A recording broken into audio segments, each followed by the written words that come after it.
قال اللہ تبارک و تعالی عز وجل فی شان حبیبہ الکریم الامین ان اللہ وملائکتہ یصلون علی النبی یا ایہا الذین آمنوا صلوا علیہ وسلموا تسلیما اللہم صل علی سیدنا و مولانا محمد معدن الجود والکرم وآلہ وبارک وسلم صلاۃ وسلام علیک یا سیدی یا رسول اللہ علیہ صلاۃ والسلام۔ اللہ کریم کا کروڑ ہا کروڑ شکر ہے جس کی عطا اور توفیق سے آج ہم 22 شعبان المعظم 1446 ہجری بمطابق 21 فروری 2025 کا یہ جمعہ جامع مسجد دربار والی محلہ شری پورہ ملتان شریف میں رہتے ہوئے اس کی برکتیں لوٹ رہے ہیں۔ عرشوں کا مالک ہماری زبان پر کلمۃ الحق جاری فرمائے اور قرآن و سنت کے مطابق ہمیں اپنی اصلاح کرنے کی میرا رب توفیق عطا فرمائے۔ میں نے کلام مجید میں سے 3 آیات بینات کا انتخاب کیا ہے۔ وہ 3 آیات بینات جو ہیں سورۃ البقرہ کی آیت نمبر 261 62 اور 63 ہے۔ اس میں مالک کائنات نے اپنی راہ میں خرچ کرنے والوں کی مثال بیان فرمائی ہے۔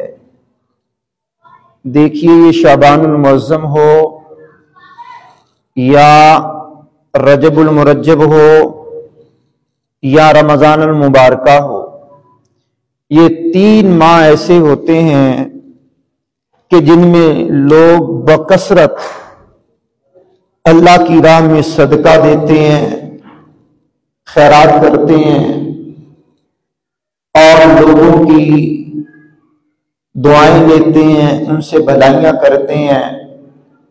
تو اس حوالے سے میں نے ان آیات بینات کا انتخاب کیا ہے۔ مالک کائنات ارشاد فرماتا ہے مثل الذین ينفقون اموالهم فی سبیل اللہ کمثل حبۃ انبتت 7 سنابل فی کل سنبلۃ 100 حبۃ واللہ یضاعف لمن یشاء۔ فرمایا اللہ کریم مثال بیان فرماتا ہے ان لوگوں کی جو اللہ کی راہ میں اپنے مال خرچ کرتے ہیں۔ مثال وہ ہوتی ہے کہ جو بات کسی کی سمجھ میں نہ آ رہی ہو، اس بات کو مثال دے کر کے بندے بھی سمجھاتے ہیں، اور یہ اللہ کریم کی بھی سنت مبارکہ ہے کہ مالک مثال دے کر بات کو ارشاد فرما رہا ہے۔ کہا وہ جو اللہ کی راہ میں دینے والے ہیں، خیرات کرنے والے ہیں، صدقہ کرنے والے ہیں، ان کی مثال یہ ہے کہ جس طرح ایک دانہ زمین میں ڈالو تو ایک دانہ 7 بالیں لے کر کے نکلتا ہے، اور ہر بالی میں 100 دانے، اور فرمایا اللہ اور بھی زیادہ چاہے جس کے لیے بڑھائے۔ واللہ واسع علیم، اللہ وسعت والا ہے، علم والا ہے۔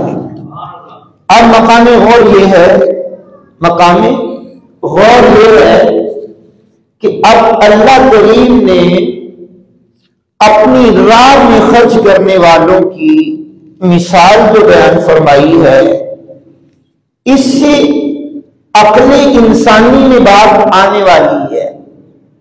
اب تھوڑی سی توجہ طلب بات ہے، یہ ہے سورۃ البقرہ کی آیت نمبر 261۔ 260 کے اندر مالک کائنات نے جناب ابراہیم علیہ نبی علیہ السلام کا ایک واقعہ بیان کیا۔ انہوں نے اللہ کی بارگاہ میں عرض کی، بار الہ میں دیکھنا چاہتا ہوں تم مردوں کو کس طرح زندہ کرتا ہے۔ فرمایا 4 مردے لے لو، ان کو اپنے سے مانوس کر لو، پھر ایک وقت میں ان کو ذبح کرو، ذبح کرنے کے بعد ان کا قیمہ بناؤ، قیمہ بنانے کے بعد آپس میں مکسنگ کرو، ان کے سر اپنے پاس رکھ لو، مختلف پہاڑوں پہ ڈال دو، پھر ان کو آواز دو تو تمہارا رب اتنا قدیر خالق مالک ہے، ان پرندوں کے قیموں کو وجود بنا کر کے زندہ کر دے گا، وہ دوڑتے ہوئے تمہارے پاس آ جائے۔ اب یہ مالک کائنات نے 261 نمبر سورہ بقرہ کی اس میں بیان کیا۔ اب اس کو بیان کرنے کے بعد یہ اللہ نے اپنی راہ میں خرچ کرنے کی بات کی ہے۔ اگر 259 میں چلیں گے تو مالک کائنات نے ایک اور واقعے کو بیان کیا۔ واقعہ پورا بیان کرنا مقصود نہیں ہے، اشارہ کرنا مقصود ہے۔ اس میں مالک کائنات نے بیان کیا کہ عزیر علیہ السلام کو اللہ کریم نے موت عطا فرمائی، 100 سال تک ان پر موت وارد رہی، 100 سال کے بعد مالک نے ان کو زندہ کیا۔ جب 100 سال کے بعد ان کو زندہ کیا، ان کی سواری کا گدا گل سڑ گیا، اور ان کی سواری کا گدا گل سڑ گیا، مشروبات ان کے پاس تو صحیح رہے، پھل ٹھیک رہے، اور مالک کائنات نے ان کو بالکل 100 سال گزرنے کے بعد ویسا ہی رکھا، اور ان سے پوچھا گیا آپ کتنے سال سوئے رہے ہیں؟ کہا 1 دن سے تھوڑا عرصہ کم، یا 1 دن۔ 100 سال کے بعد اللہ نے عزیر علیہ السلام کو زندہ فرمایا۔ اس بات کی دلیل ہے کہ مرنے کے بعد بھی ہم نے زندہ ہونا ہے۔ 2 مثالیں ہوگی۔ اور تیسری مثال یہ سورہ بقرہ کی آیت نمبر 258 جو پیچھے چل رہی ہے۔ حافظوں کے لیے آگے بڑھنا آسان ہوتا ہے، اور میں پیچھے بڑھ رہا ہوں۔ حافظوں کے لیے آگے بڑھنا آسان ہوتا ہے، اور میں پیچھے کی طرف بڑھ رہا ہوں۔ پیچھے مالک کائنات نے زندگی اور موت کا فلسفہ بیان کرتے ہوئے ایک واقعہ بیان کیا ہے۔ وہ واقعہ حضرت ابراہیم علیہ نبی علیہ السلام کا اور نمرود مربوط کا ہے۔ ان کا مناظرہ آپس میں ہوا۔ جناب ابراہیم علیہ السلام نے کہا میرا رب وہ ہے جو زندہ بھی کرتا ہے اور مارتا بھی ہے۔ اس نے کہا جی یہ کیا بات ہے، میں بھی زندہ کرتا ہوں اور مارتا ہوں۔ اس نے 2 قیدی بلائے، ایک سوائے موت اس کو چھوڑ دیا، ایک کو چھوڑنا تھا اس کو قتل کر دیا۔ کہا یہ میں زندہ بھی کرتا ہوں اور مارتا بھی ہوں۔ جناب صلی اللہ نے کہا یہ تیری بھونڈی دلیل ہے، چل تیری عقل میں یہ بات تو نہیں آئی۔ اگلی بات سن، میرا رب وہ ہے جو سورج کو مشرق سے نکالتا ہے، اگر تو رب تو سورج کو مغرب سے نکال۔ کیا بات ہے، دلیل مالک کائنات کے خلیل نے مانگی، تو رب ہے تو مغرب سے نکالنا سورج، رب تو میرا جو مشرق سے نکالتا۔ اگر اس بات کو یہاں رک کر کے حدیث رسول کی طرف لے چلو، جب کریم آقا علیہ السلام مولا کائنات کی گود میں ہے اور آپ نے نماز عصر ادا کر لی ہے، کریم آقا نے مولا کائنات نے پڑھنی ہے اور سورج غروب ہو جاتا ہے، مولا کائنات بے قرار ہوتی ہے، کریم آقا کی آنکھ کھلتی ہے، تو مولا کائنات کے غم کو دیکھ کر کے فرماتے ہیں علی کیا ہوا؟ حضور نماز چلی گئی، نماز چلی گئی، نماز سے کریم آقا کا دریائے رحم و کرم جوش میں آتا ہے اور جملے سنیے گا پھر اللہ کا ذکر کیجیے گا. کالی تم نے نماز قضا پڑھ لی یا ادا؟ کیا بات ہے. اب بعض مدینہ العلم جانتے ہیں کہ سورج غروب ہو گیا، نماز کو قضا ہو گئی، اور ان کا شہر فرما رہا ہے کہ نماز ادا پڑھنی ہے یا قضا پڑھنی ہے. گویا کریم آقا کے اختیارات کا پتہ چلتا ہے. بعض مدینہ العلم نے کہا آقا اگر ادا پڑھا دے تو آج کی طرف نمازی نہیں ہو جائے گی. اب پتا چلا کہ ولی والے ہوتے ہیں نماز نہیں چھوڑتے، جبکہ مولا کائنات کی نماز نہیں چھوڑتے. وہ پیسے بھی نہیں پیتے، وہ بندے بھی نہیں پیتے، وہ بڑے بڑے لٹے بھی نہیں رکھتے، وہ ہاتھوں میں بڑے بڑے کڑے چھلے بھی نہیں پہنتے. وہ اصل مولا کائنات کو جو ماننے والے ہیں ان کا تعلق مسجد سے، ان کا تعلق نماز سے، ان کا تعلق دین سے، دین کے حسین اصولوں سے. مولا علی کو ماننا الگ بات ہے، مولا علی کی ماننا الگ بات ہے. بندہ ماں باپ کو مانے، ماں باپ کی ایک نہ مانے، بات تو نہیں بنتی. ماں باپ کو بھی مانے، ماں باپ کی بھی مانے. اسی طرح علی کو بھی مانو، خدا کا واسطہ علی کی بھی مانو، علی کی بھی مانو. بہرحال میں بات کر رہا ہوں سورج روزے کے وقت پر آیا، مولا کائنات نے نماز ادا فرمائی. اب پھر سورج روز ہوا. یہ تین واقعے جو سورہ بقرہ کی آیت نمبر 261 سے پہلے 260 259 258 میں مالک نے ذکر کیے. ان تین واقعات میں ایک بات کا پتہ چلا کہ ہم نے مرنے کے بعد دوبارہ زندہ ہونا ہے. اب جب دوبارہ زندہ ہونا ہے تو زندگی کے اندر ضرورت کیا ہے؟ پانی کی ضرورت نہیں ہے، اس زندگی میں کھانے کی ضرورت نہیں ہے، اس زندگی میں دنیاوی لباس کی ضرورت نہیں ہے، اس زندگی کے اندر دنیاوی مکانات محلات کی تو ضرورت نہیں ہے، اس زندگی کے اندر کاروبار کی تو ضرورت نہیں ہے، اس زندگی کے اندر یہ رشتہ داروں کی محتاجی تو نہیں ہے، اس زندگی کے اندر تو الگ نظام ہے.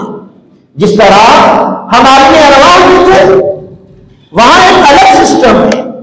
ماں کے پیٹ میں آئے ایک الگ نظام ہے، پیدا ہوئے ہماری خوراک کا ایک الگ نظام ہے. ہم نے بنانے والا تھوڑے شعور سنبھالا، ہماری خوراک کا انداز بدلا. ہم نرم پڑ میں آئے ہمارا انداز بدلا، جوانی میں آئے ہمارا انداز بدلا. ہم بڑھاپے کی تحریک پہ کھڑے رکھتے ہیں انداز بدلتا ہے، کمزور ہوتے ہیں میدے کے معاملات میں اسٹرک ہوتے ہیں انداز بدلتا ہے. ہر دور میں الگ انداز ہوتے ہیں.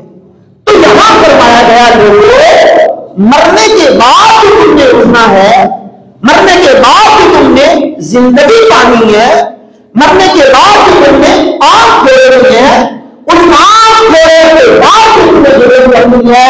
اللہ اس کی بات کرتا ہے سنو جو اللہ کی راہ میں مال خرچ کرتے ہیں ان کی مثال اس گانے کی طرح ہے جس نے اڑائی 7 پانے، ہر بال میں 100 پانے، اور اللہ چاہے تو اس سے بھی زیادہ بڑھائے. اللہ وسعت والا ہے، اللہ علم والا ہے. سبحان اللہ. اب مالک کے کائنات کی بارگاہ میں دے، اللہ اور دے گا، اللہ کریم اور دے گا.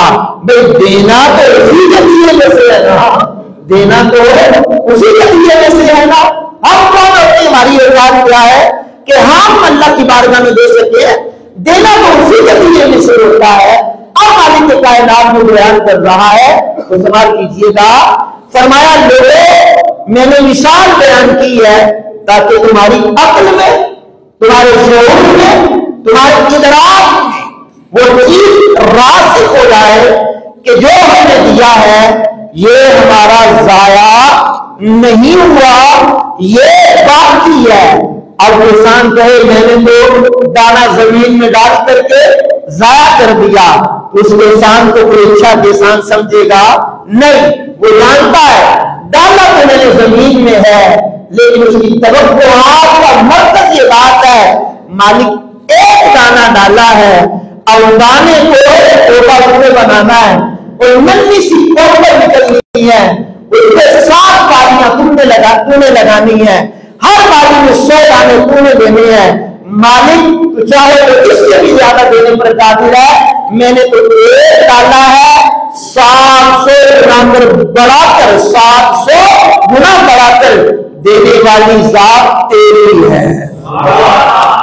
اب ہم غور فرمائیں گے تو مالک اپنی راہ میں خرچ کرنے کی مثال بیان کر رہا ہے۔ اب اگلی بات جو ہے وہ بھی بڑی توجہ طلب ہے۔ اب یہ قرآن کریم کی آیت نمبر 261 سورۃ البقرہ اب 262 میں ارشاد ہوتا ہے، فرمایا الذین ينفقون اموالهم فی سبیل اللہ، اور وہ لوگ اللہ کی راہ میں اپنا مال خرچ کرتے ہیں، ثم پھر لا یتبعون ما انفقوا منا ولا اذى لهم اجرهم عند ربهم۔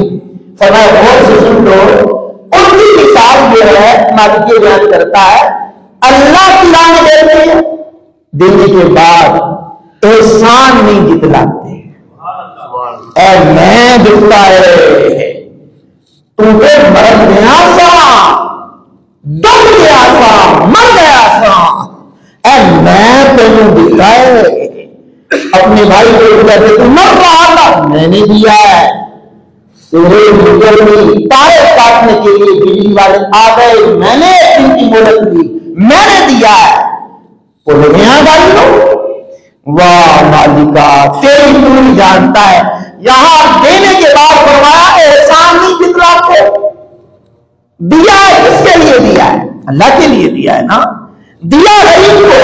اور یہاں یاد رکھنا، یہ جو آیت کریمہ پڑھ رہا ہوں یہ زکات کی بھی قید نہیں، یہاں صدقہ فطر کی بھی قید نہیں، یہاں کسی چیز کی قید نہیں، 2 بات کی راہ میں، کسی غریب کو دو، یتیم کو دو، مسکین کو دو، مدرسے کو دو، مسجد کو دو، رشتہ دار کو دو، کسی فلاحی کام میں خرچ کرو، فلاحی کاموں میں خرچ کر دو، کسی کو دوائی لے کر کے دے دو، کسی کو جناب والا بل کر دو، کسی کو راشن لے کر کے دے دو، کسی کو کپڑے لے کر کے دے دو، یہ سارے کام جو ہیں نیکی کے ہیں۔ فرمایا نیکی کے کاموں میں خرچ کرنے والے خرچ کرنے کے بعد جس پہ خرچ کر رہا ہے احسان نہیں جتلانا، اور اسی راہ سے سبحان اللہ پڑھنا ہے، احسان نہیں جتلانا، احسان نہیں جتلانا۔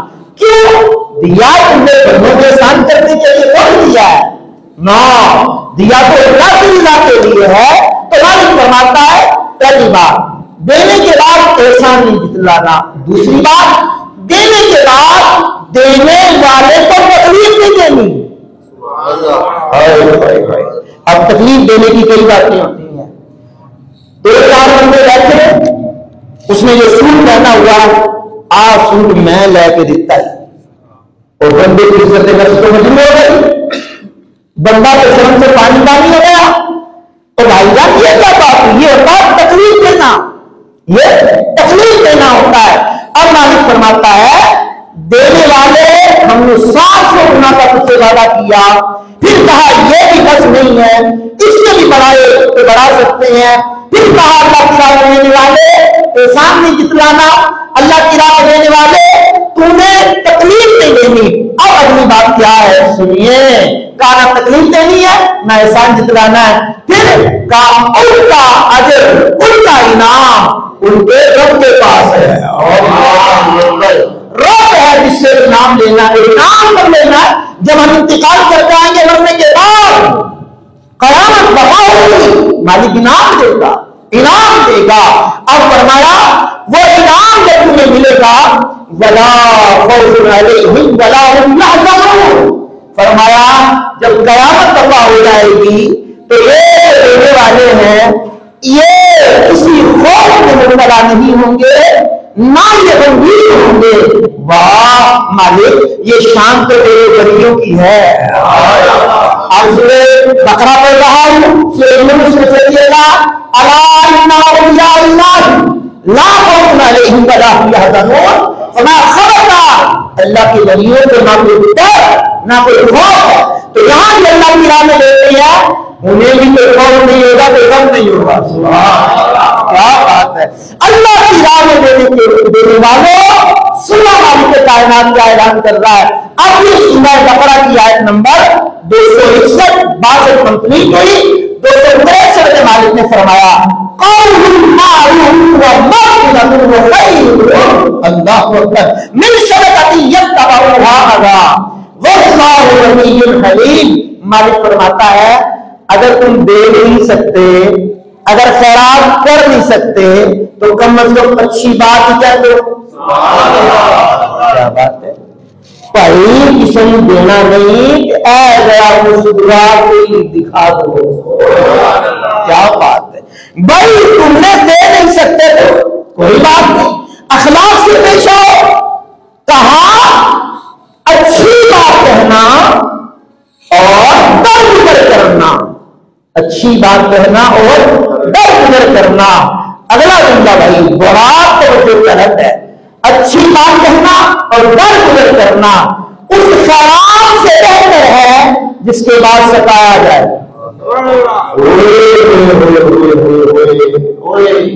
اور کیا بھائی توجہ دیا، بانٹنے والوں بانٹو بانٹ دو، لیکن لوگوں کو تکلیف دے کر اپنے خیرات کو ضائع نہ کرو.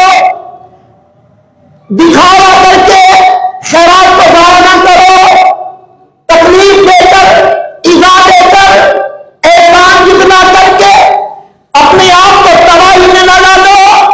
ڈھونڈو ان گھروں کو جو مانتے نہیں ہیں، ڈھونڈو ان گھروں کو جس میں صبح پڑتے ہوئے شام کو کھانے کے لیے نہیں ہے. ڈھونڈو ان گھروں کو جن کے یہاں مریض پڑے ہیں، دوائی کے پیسے نہیں ہیں، زبان ان کی ہلتی نہیں ہے، بولتے نہیں ہیں، وہ بھی تو مستحق ہیں. اگر ان کو دینے کے بعد بل بنا کر کے کہا آ دیکھی نہ میں 5,000 دوائیاں اور لے کے دیتیاں تو میں کیا پائی تیرے نالوں چنگا کوئی اچھی گل نہیں کر لینا. احسان کی دکھلاتا ہے، احسان کی دکھلاتا ہے. تیرے مالک نے تجھے دیا، تو دے رہا ہے تو احسان کس بات کا ہے. فرمایا اچھی بات کہنا اور درگزر کرنا اس خیرات سے بہتر ہے جس کے بعد ستایا جائے. اللہ بے پرواہ ہے، غنی ہے، غنی کا معنی بے پرواہ ہوتا ہے. حلیم ہے، حلیم کا معنی بردبار ہوتا ہے. اب یہ دو باتیں اللہ کی شان ہے. وہ بے پرواہ ہے، بے نیاز ہے، وہ حلیم ہے، بردبار ہے. اور مالک کائنات کے پیارے بندوں نے جب اس کی تفصیل بیان کی ہے تو ایک بات کو بڑی کمال کی لکھی ہے، آپ کے سامنے پیش نہیں دیتا، سنیے گا. کہا بندے جب تو دے رہا ہے، وہ جو مانگنے والا ہے وہ اس سے بدتمیزی کرتا ہے. اب اس کی بدتمیزی کو نہ دیکھ، اللہ بھی حلیم ہو کر کے درگزر کرتا تو اس کا بندہ بھی درگزر کرتا. وہ بے پرواہ ہو کے درگزر کرتا، تو آپ کا اس کی شفاعت ہو. اب یہاں پہ دینے والوں کو سمجھایا جا رہا ہے نا. اللہ اکبر. آگے چلیے گا ذرا. امام مسلم نے اپنی صحیح مسلم کے اندر ایک باب باندھا ہے، اس کا نام رکھا کتاب الزکات. کتاب الزکات میں سے حدیث پڑھ رہا ہوں. میرے کریم آقا علیہ الصلوۃ والسلام نے ارشاد فرمایا، اس کے راوی حضرت عوف بن مالک اشجعی کہنے لگے کریم آقا ہمارے پاس تشریف لائے، تشریف لا کر کے کہا آؤ رسول اللہ سے، اللہ کے رسول سے بیعت کرو. ان کا مہربانی کریں، ہم آپ سے بیعت کر چکے ہیں، آپ سے بیعت کر چکے ہیں. کہا میں نے کہا ان سے بیعت کرو. کہا حضور ہم نے آپ سے بیعت کی ہے. میں نے کہا ہم سے مجھ سے بیعت کرو. ہاتھ بڑھایا اور بن مالک نے حضور کے ہاتھ میں ہاتھ رکھا تھا. سونے آسی تے پہلے مرید ہو گئے. کیا بات، ہم تو پہلے مرید ہو گئے، اب دوبارہ بیعت کس بات کی کریں. سنیے پر پاک کی برکت سے 5 باتیں حضور نے فرمائی. آواز ذرا اونچی سنائیے جناب. بڑی مہربانی. پہلی ملاقات ہے آپ سے اس حوالے سے. ایسے تو آپ ہمیں سنتے رہتے ہیں، ہاں سناتے رہتے ہیں. اللہ کرے ہماری بات آپ کی دل و دماغ میں اتر جائے. حدیث پڑھ رہا ہوں، امام مسلم نے لکھا کتاب الزکات میں. اللہ اکبر کبیرہ. میرے کریم نے فرمایا پہلی بات اس کی عبادت کرو کہ اللہ کی عبادت کے علاوہ کسی اور کی عبادت نہیں کرو. وہ دور کیا تھا؟ بتوں کو پوجنے والا. ٹھیک ہے، چاند ستارے کی پوجا کی جاتی تھی. بیعت کرو گے اللہ کے علاوہ کسی کی عبادت نہیں کرو گے. دوسری یہ بیعت کرو اس کا شریک کسی کو نہیں بناؤ گے. اور تیسری اس بات پہ بیعت کرو کہ 5 نمازیں پڑھو. 4 نہیں، صرف جمعہ نہیں، 5 نمازیں پڑھو. ہاں، اور چوتھی بات یہ کرو کہ اللہ کی اطاعت کرو گے. اور راوی اور بن مالک اشجعی کہتے ہیں 5ویں بات رسول اللہ نے یہ بیان کی اور آواز تھوڑی ہلکی رکھی. اب دیکھیے راوی کہتے ہیں آواز بھی ہلکی رکھی. کہا 5ویں بات یہ ہے کسی سے سوال نہیں کرو. اور جہاں عمرا کو دینے کی ترغیب ہے تو وہاں غریبوں کو مانگنے سے منع کیا. اب میں یہ موضوع کیوں لے کر کے آیا ہوں؟ یہ کیا کوئی میرا ردا لگایا ہے مجھے میں سنانے لگا ہوں؟ وقت کی ضرورت ہے، وقت کی ضرورت ہے. یہ گواہ گواہ کی لائنیں لگی ہوئی ہیں. لوگ پناہ مانگتے ہیں، دروازے بند کرتے ہیں، غائب ہو جاتے ہیں، باہر سے تالا لگاتے ہیں، دھکے دیتے ہیں گواہ کرو. تو بھائی کریم آقا نے فرمایا بیعت کرو، سوال نہیں کرو گے، سوال نہیں کرو گے. اب سوال کرنا کس کو جائز ہے؟ اب یہ بھی تو ایک مسئلہ ہے نا، سوال کرنا کس کو جائز ہے؟ اب غور کر، یہی کتاب الزکات امام مسلم نے ایک حدیث لکھی. فرمایا حضرت قبیصہ با یا صاد ہا حضرت قبیصہ رضی اللہ تعالیٰ عنہ کہتے ہیں میں حضور کی بارگاہ میں حاضر ہوا، میرا سارا مال تباہ ہو چکا تھا، سارا مال تباہ ہو چکا. میں حضور کی بارگاہ میں حاضر ہوا، کریم آقا کے پاس بیٹھا کہ حضور سے سوال کروں گا. میرے کریم نے بھانپ لیا. فرمایا قبیصہ بیٹھ جاؤ، انتظار کرو، کچھ صدقے کا مال آتا ہے تو ہم تمہیں بھی عطا کریں گے. کیا بات ہے. کہا تھوڑی دیر میری حضور نے کریم علیہ السلام کو فرمایا اے قبیصہ 3 افراد کے علاوہ کسی کو سوال کرنا جائز نہیں. 3 بندے، امام مسلم ہے کتاب الزکات میں حدیث لکھی. کہا 3 بندوں کے علاوہ کسی کو سوال کرنا جائز نہیں. نمبر 1 جس کا مال تباہ ہو گیا ہو، اور یہ بندے کا مال تباہ اس طرح وہ بھی مقرور ہوا. کہا پہلا بندہ مقرور، اور قرضہ اس نے لیا ہو اپنی ضرورت شرعی پورا کرنے کے لیے، عیاشی کرنے کے لیے قرضہ نہ لیا ہو. میں نے 1,00,000 2 لاکھ، میں نے تو کروڑوں کی باتیں بھی سنی ہے، لوگوں سے لون لیتے ہیں، فیکٹریاں بناتے ہیں، پھر فیکٹریاں ڈوب جاتی ہیں، پھر وہ ملک چھوڑ کر کے دبئی چلے جاتے ہیں، پھر وہ ان کی جائیداد کی نیلامی ہوتی ہے. تو یہ ضرورت نہیں ہے، ضرورت نہیں ہے.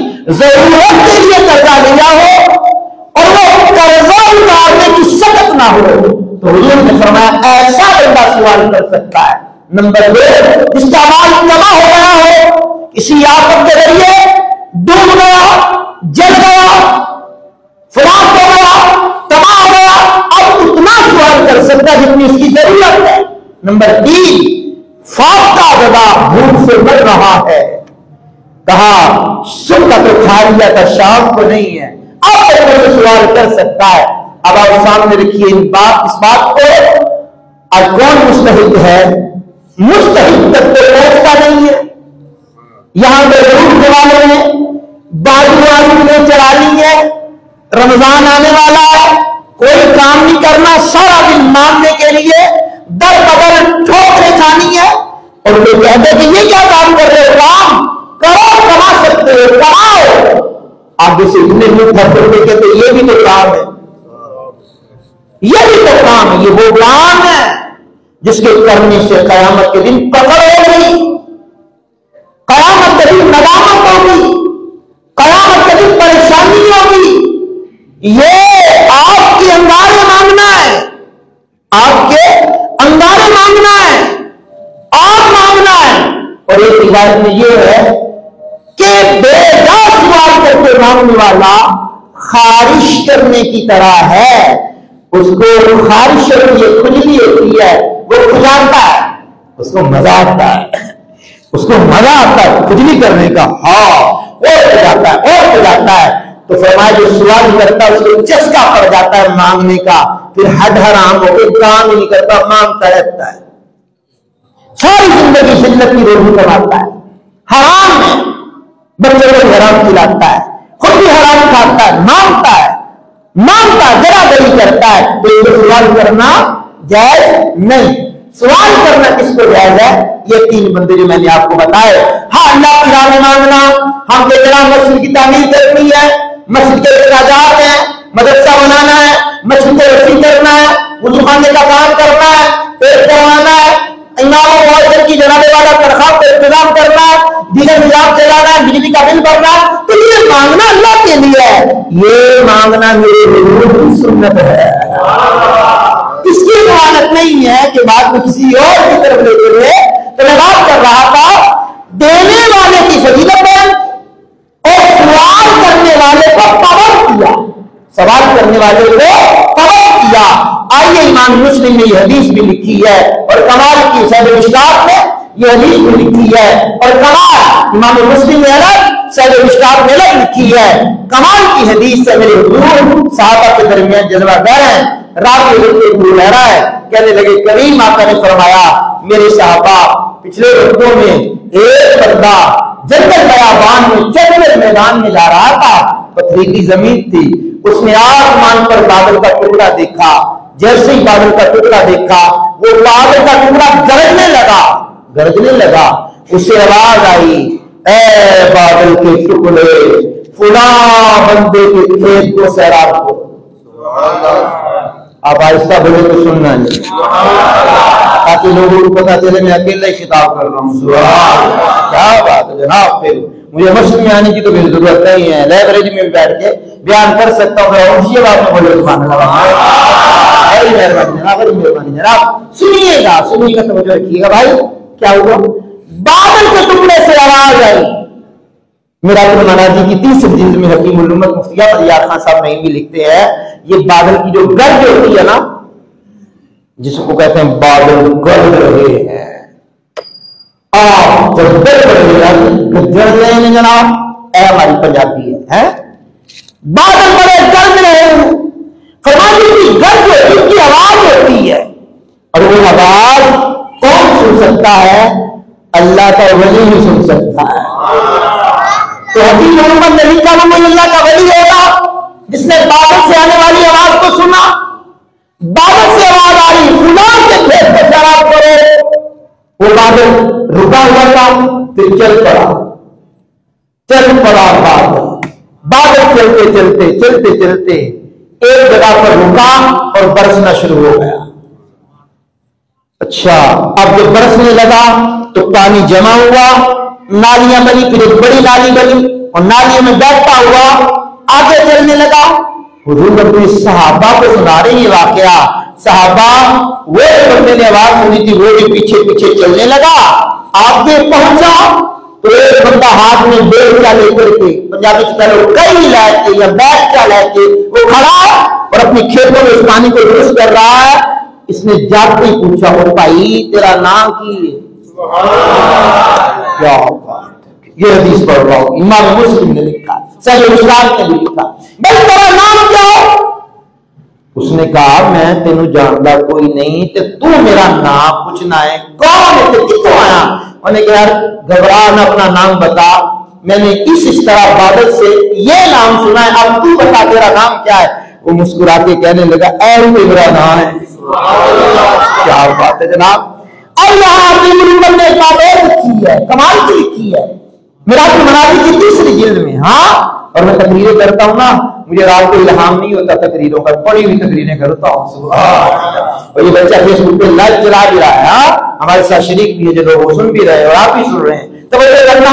حکیم محمد نے لکھا ڈائریکٹ کسی کے کھیت پر بارش نہ ہوئی، یہ پیچھے بارش ہوئی نالی کے ذریعے پانی کچھ بھی دیر تک تو پہنچا. فرمایا وہ نیک بندہ تھا، اللہ نے چاہا ڈائریکٹ اس کو نہ فیض دو، اس کے ساتھ جو ملے ہوئے لوگ ہیں انہوں نے فیض مل جائے. اللہ نے کہا اللہ